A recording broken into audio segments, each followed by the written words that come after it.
দাদা মসজিদে আজান হতো অন্য গল্প কিরামি মাম্মানো বললি জ্বালা লাগে, হক কথা বললে চুমো খাওয়া ওয়াজ শুনবে। এখন হয়ে যায় সন্ধ্যাতে আকাশের ওপরের ওয়াজ, মাটির নিচের ওয়াজ হয়ে গেছে। এবার যা হবে মাঝখানের ওয়াজ। কি শুনছেন না শুনছেন না? খোদার কসম, নামাজ না পড়লে গোনা হবে, রোজা না করলে জাহান্নামে যেতে হবে। আচ্ছা বাম্মার উপরে মস্তানি দিলে ফেরেশতারা কিয়ামতে কৌটি টিপে ধরবে।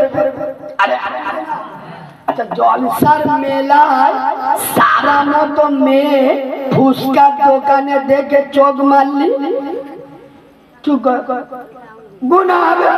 সুদের টাকা খাওয়া, আপনারা বোবা বসে আছেন, বলুন হারামটা বলুন। সুদ খাওয়া, মদ খাওয়া, বন্ধন লোন, গ্রুপ লোনের টাকা খাওয়া, আচ্ছা লটারি টিকিট কাটা, এটাও।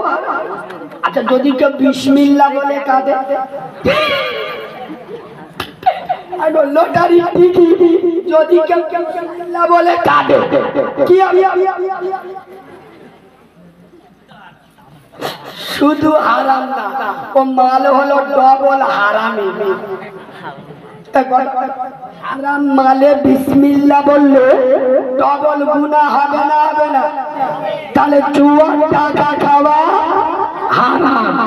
বলো মুসলমানের বাচ্চা, এগুলো জানি না জানি না মানি।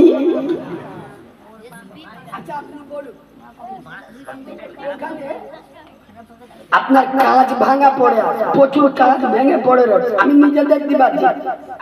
মুরব্বী আমার বারণ করছে খালি ভাই ওখানে যাই, আর তুই তো নিজের চোখে দেখছিস গেলি পা কেটে যাবে, খালি ভাই যাই না।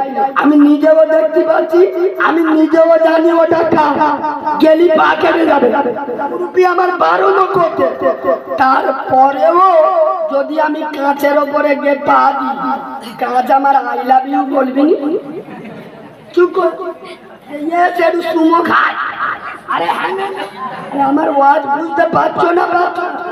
জেনে শুনে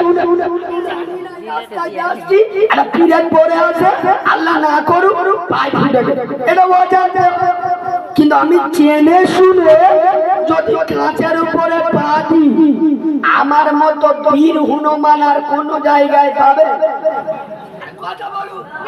বর্তমান